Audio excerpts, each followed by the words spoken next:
Thank you as always for tuning into the Fox 54 Weekend Review. I'm Kanisha Dees, your guide as we take you through the past 7 days in local news coverage. Here are some of the stories you'll see in the next half hour. After weeks of threats on school campuses, an arrest after an actual loaded weapon was found in an Albertville high school student's backpack. What we know about that incident coming up. And it's Hispanic Heritage Month, and this week the annual Cultura Festival put the creative works of North Alabama's Latinx community on full display. We'll bring you along to that event. And it's pumpkin season, and one of the Tennessee Valley's best pumpkin patches at Tate Farms is ready for yet another season of guests. All these stories and more just ahead. Our top story for this week is about the biggest music festival to ever hit the stage in Huntsville. We're talking about the South Star Music Festival. It was only announced this past March. 6 months later, the city expects to welcome tens of thousands of music fans and acts with the likes of Blink-182, Gwen Stefani, Jimmy Eat World, and more. It's taken a lot of planning to get to this point.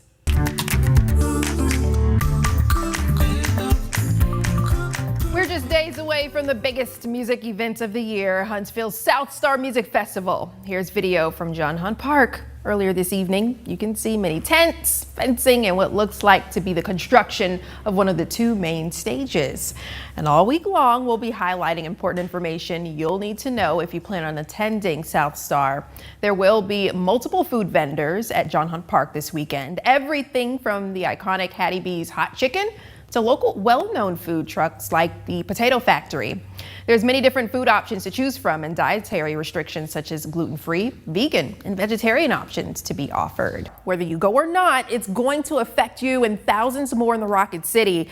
We're talking about road closures, traffic delays, and it's going to be congested. Between 20 and 25,000 people are expected to be there. Now, when it comes to traffic, Huntsville police asking anyone who isn't going to the festival to stay out of the area. Police are closing roads or limiting lanes for the event. Take a look. J.C. Way and part of Steve Hettinger Drive will be closed. One lane of Lehman Ferry Road will be closed, and expected delays on Memorial Parkway, Airport Road, and Lehman Ferry Road. All the added traffic in the area, because of tens of thousands, as we mentioned, are expected to turn out for South Star, and that will have an effect on local businesses in that area. Now, a huge music festival might seem like a big problem for local businesses who have to deal with it all. The parking nightmares and the larger than normal crowds. But it also presents an opportunity to make some extra cash in more ways than one. So I think it's a positive overall. An estimated 25,000 attendees will descend on John Hunt Park starting Saturday, and many businesses are looking at the positive side. I happen to think live music is incredibly important, and it unites us, people from all walks of life across the community. And, you know, we've been hearing for years that Huntsville needed more things for younger people to do, and so this is one of the ways that I think our city is answering that request. But their request brings an influx of traffic, which will make the weekend challenging. We have weather days all the time where everything closes down. Well, you know, people aren't coming in, so we have to accommodate all of that. And you factor that into your business plan. Every day can't be your best day ever. Businesses like Fig Brew and Bullets and Barrel are using an alternative approach to make some money from the weekend, and that's with parking, which will be in high demand. So we have a security system set up on our building and a fairly large parking lot with maybe anywhere from 20 to 23 parking spaces. So we are going to be renting those out for people who want to park and walk across the street to the festival. The thing that I'm excited about on the parking is because I am having to close early, that means I have hourly employees. They're not going to be able to get their regular income for those 2 days. So I've turned the parking over to them, and they're making the majority of the money off of this. Establishments like Drake Huntsville are anticipating the rush of business. We definitely try to be a little more overstaffed than we normally are on the weekends, especially when we're having these big events in town, just so that we know that we're prepared for the volume that we might see. We love seeing our regulars and all the normal visitors that we have with us, but we're definitely excited to see some new faces in town. Now, with the crowd that size, some extra cleanup is going to be necessary over the weekend. Once the weekend is over. So C3 Entertainment will take over these spaces on the inside, and Huntsville Green Team will take over the spaces on the outside. And for a full list of things you should know whether you're attending or not, again, visit FOX54.com. You can find anything from parking, transportation tips, security info, and more. And we're going to get right into those results. As you can see there, Michelle Watkins has unofficially beat out incumbent Devin Keith. Watkins received 54% of the votes, while Devin Keith had 46%. And for the Board of Education District 1 seat, Chandra Jones. She is the unofficial winner with 52% of the vote, with Pat King trailing behind her. That was kind of close there, but with 48% of the vote. Results will be certified at noon on October 1st, and the newly elected officials will be sworn in on November 4th. We have our Gabe Glassman here. He's in the studio and he joins us. You attended Michelle Watkins' party. Gabe, what was the energy like there? Thanks, Kanisha. The energy in the room was hopeful, and when Michelle Watkins walked in the room, the energy took off. Now, the woman you see right behind me right here, take a look at this monitor.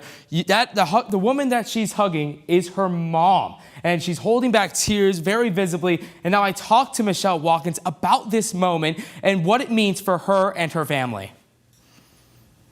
My mom is my inspiration.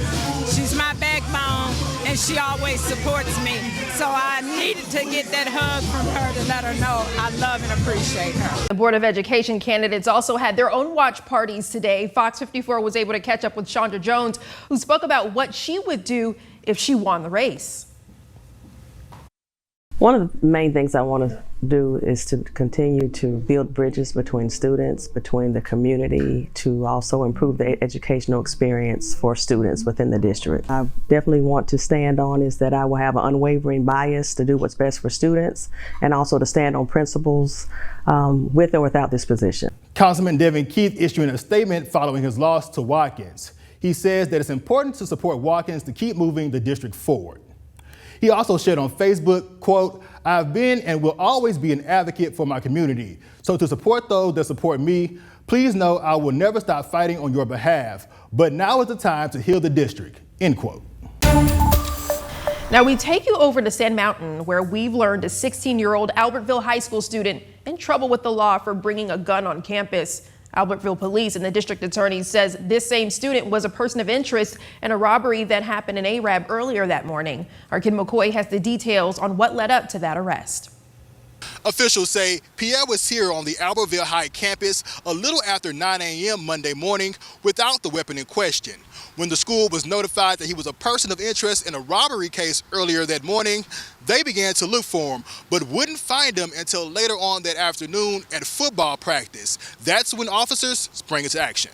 I'm here today to announce that the District Attorney's Office has issued warrants and that a judge has in fact signed warrants for the arrest of Giovanni Jean Pierre, age 16. 4 counts have been charged against Pierre, including a robbery charge, which the gun in question was stolen. With this charge, he will be tried as an adult. The first count is robbery in the first degree, alleging that Mr. Jean Pierre used or was in possession of a deadly instrument or a dangerous weapon in the theft of the firearm that he possessed at the school yesterday afternoon. The other 3 charges: assault, forbidden possession of a firearm, and resisting arrest.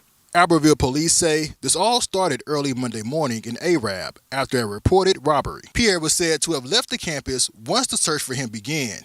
He would later return for football practice with the gun in question.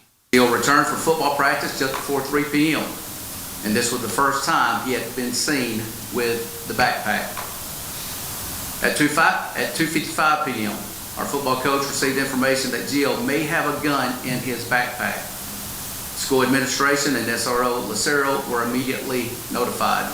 The DA says the investigation is ongoing and there is no further information at this time. In Albertville, Ken McCoy, FOX54 News. School officials say the incident was isolated and is not connected with the recent threats in the area. And it's the latest in a string of school threats across the valley, one county seeing more than anyone else. Authorities in Limestone County have reported 9 threats over the last 2 weeks. So what are police doing to stay vigilant against them? Fox 54's Gabe Glassman spoke to local law enforcement to find out. With many threats popping up for Limestone County Schools in the last couple of weeks, officials say many of these threats have seen social media activity. Athens Police Department saying a lot of the threats they see are being reposted on social media. A lot of the time, the threats reposted are threats they've seen before. Officials say whether the threat is real or reposted, it's still important never to take a threat lightly. The majority of the threats that we've gotten have just been recirculated posts. If we receive it during school hours, we immediately have to act, on those, and we got to figure out, track the person out, down who sent that, and make contact with them and see if it is credible. Officials say if you see a threat made online, it's important to contact your local law enforcement or a school administrator. In Limestone County, I'm Gabe Glassman, Fox 54 News. A ride in solidarity. Thousands of bikers from across the country pulled up their kickstands today. The Trail of Tears ride trekking across North Alabama to honor the Native Americans who years ago made a difficult journey on the same path. The Indian Removal Act of 1830 called for the removal of all Indians from the eastern United States to the state of Oklahoma, whether voluntarily or by force. The Trail of Tears motorcycle ride retraces the route Native Americans had to travel to reach the new territories in the Southeast. Today, riders expressed the importance of remembering the history.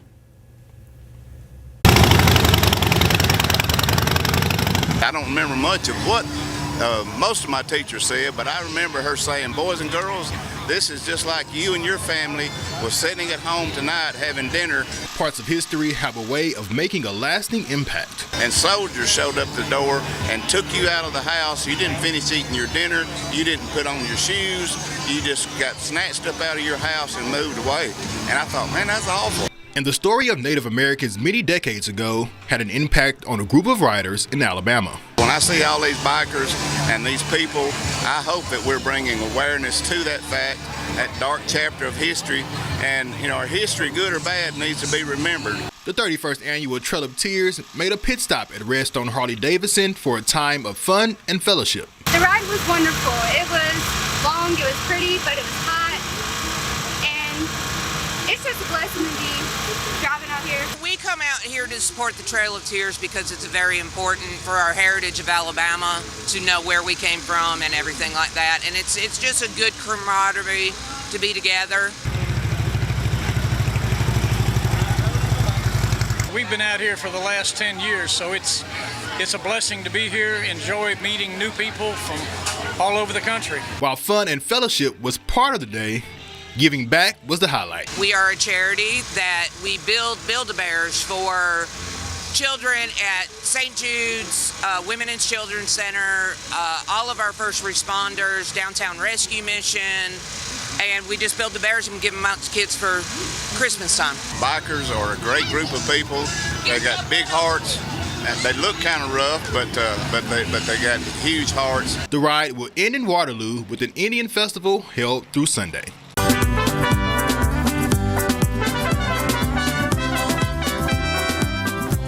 On September 17, 1968, President Lyndon Johnson signed a law formally designating the week that includes September 15th and the 16th as Hispanic Heritage Week. 19 years and 11 months later, President Ronald Reagan signed another law which expanded recognition from 7 days to a whole month.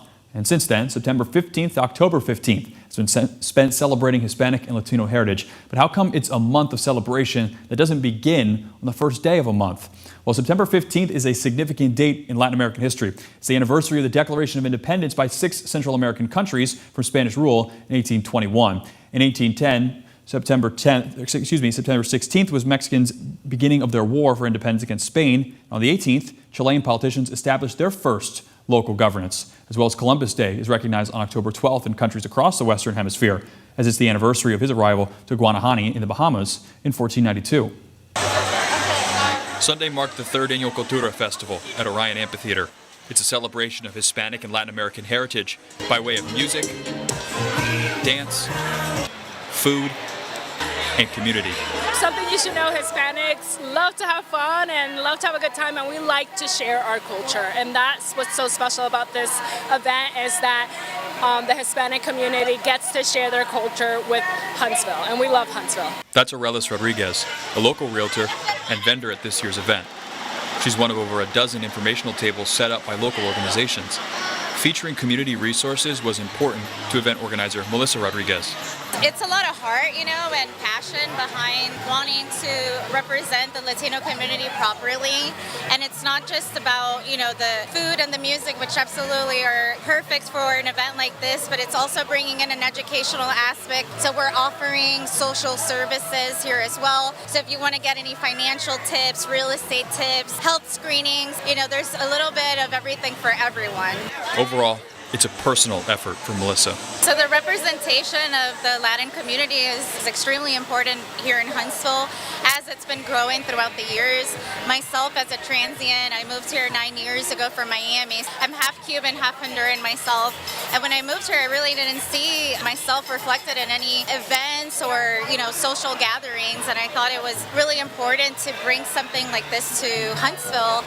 She's especially proud of how the event has grown each year. Year 1, it was from 12 to 5. Year 2, 12 to 6. Today, 12 to 7. So next year, I guess it'll be 12 to 8.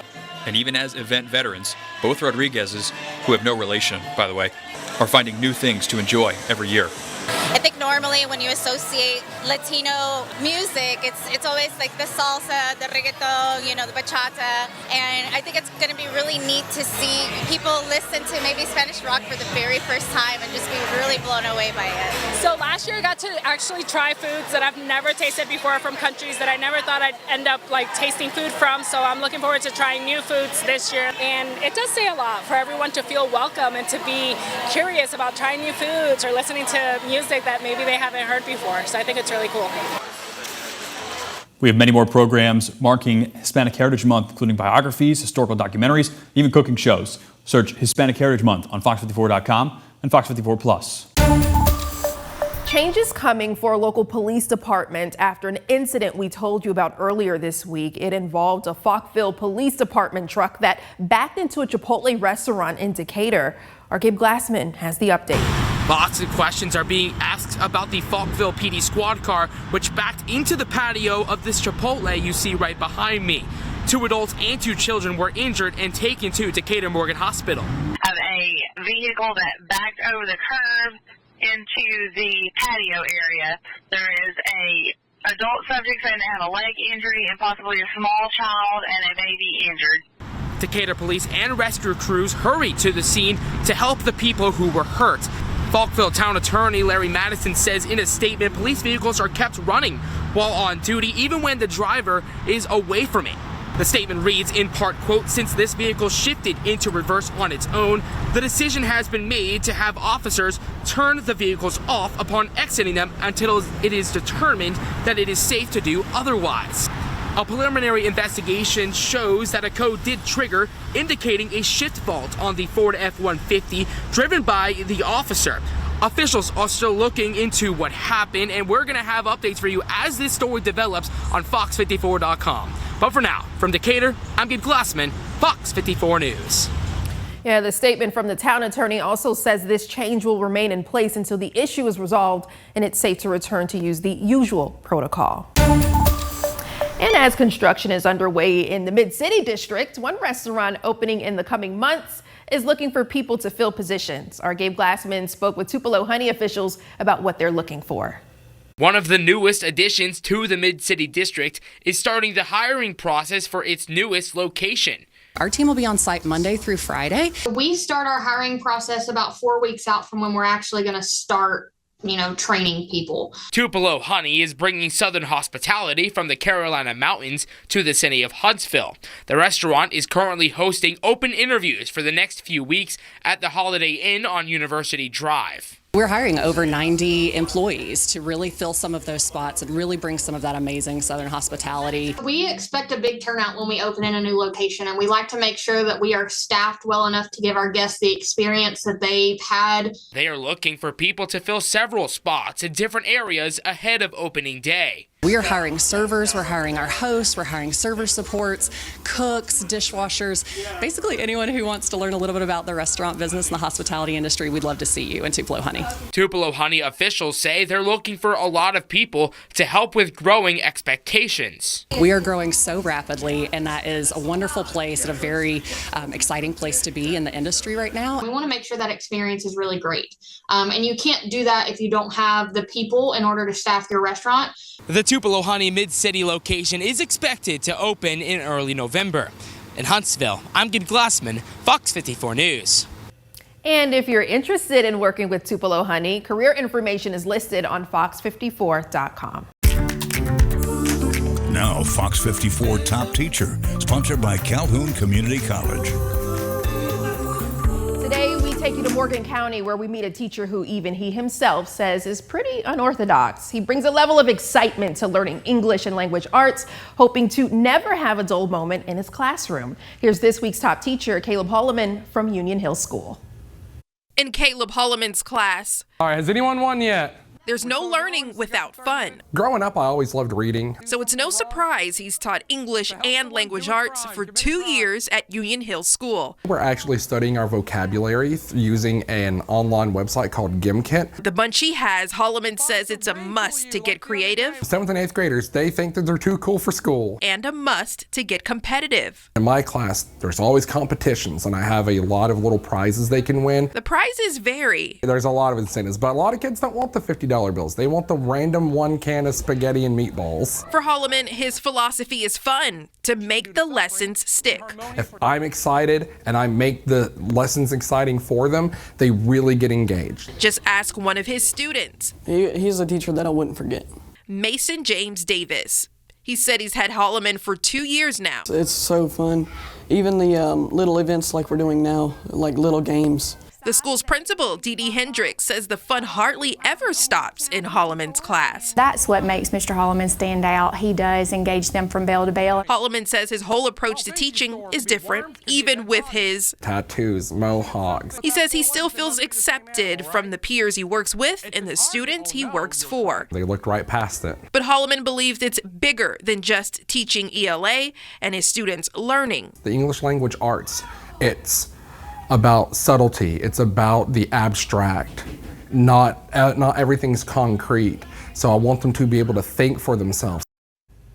Congratulations, Caleb. Check out the moment he was surprised as top teacher and nominated a deserving one at fox54.com. Sportsmanship, a quality you hear all the time with athletes. We're about to meet a group of middle school football players in Morgan County who are tested on every sense of the word of sportsmanship. Their situation unique, and you'll learn why. But let's meet them first. Here's a look. On the football field. I come to win. At Brewer High School. You gotta have the want to. You're good, you're good. These middle school football players are fired up. Ready, go. But this isn't your typical football team. Let you put your effort into it. I got this. See, they're players from 4 different schools that make up one squad. Players like Dylan Whitehead, Union Hill School, and I play left tackle and right defensive end. My name is Hayden Cottle. I am from Eva School, and I play quarterback. I'm Hunter Hargrove. I'm from Kateka, and I play outside linebacker. I do kick return, kickoff, and I do tight end. My name is Max Walls.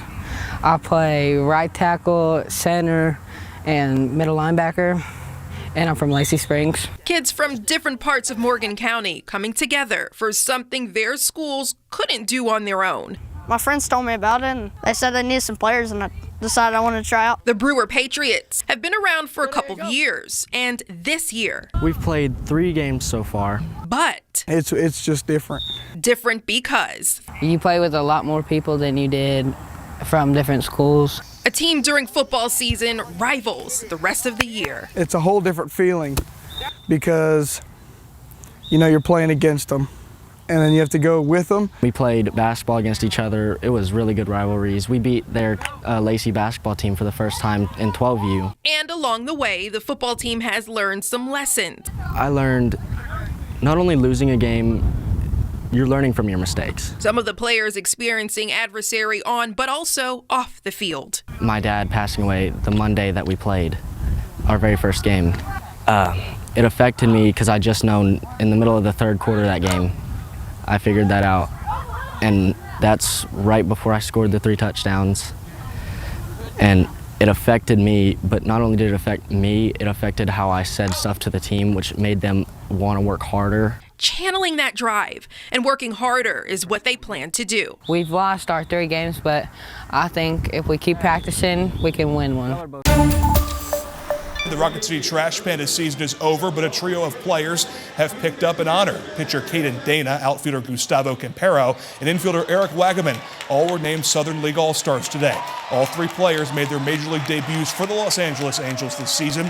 With the Pandas, Caden Dana had a 2.52 ERA in 23 starts. He was named to the All-Star Futures game in July as well. As for the position players, Gustavo Campero hit 279 with 14 homers for the Pandas, and Eric Wagaman hit 260 with 14 bombs. Happy fall, y'all. Well, the rain delayed the opening day for Tate Farms in Meridianville, set for today, but the family-owned farm says they're still ready for you to come in and pick pumpkins soon. Our Gabe Glassman was able to get a preview of what's in store for their 29th year.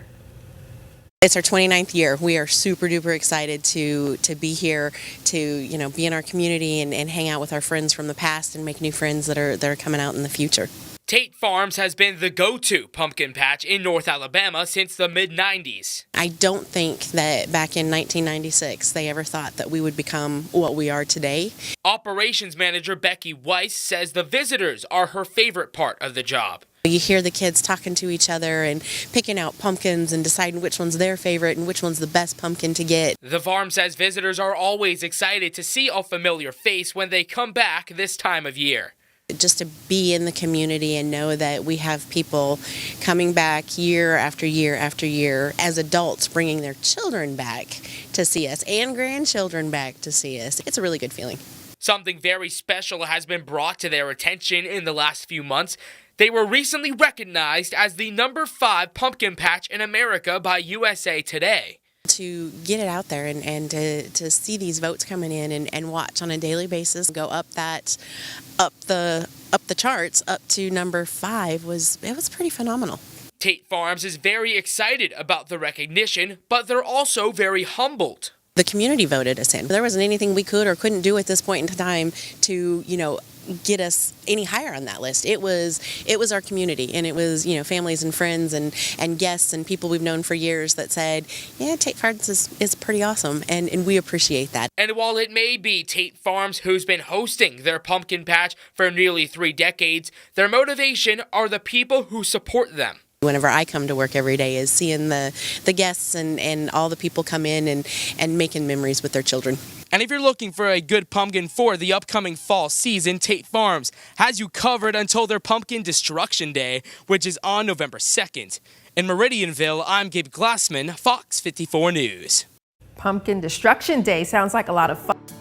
As always, make sure you have the Fox 54 mobile app for breaking news and weather headlines 24/7, and watch more exclusive shows like ours on the free Fox 54 Plus app, available on Roku, Fire TV, and Apple TV devices. I'm Kenesha Dees. We'll see you next weekend here on the Weekend Review.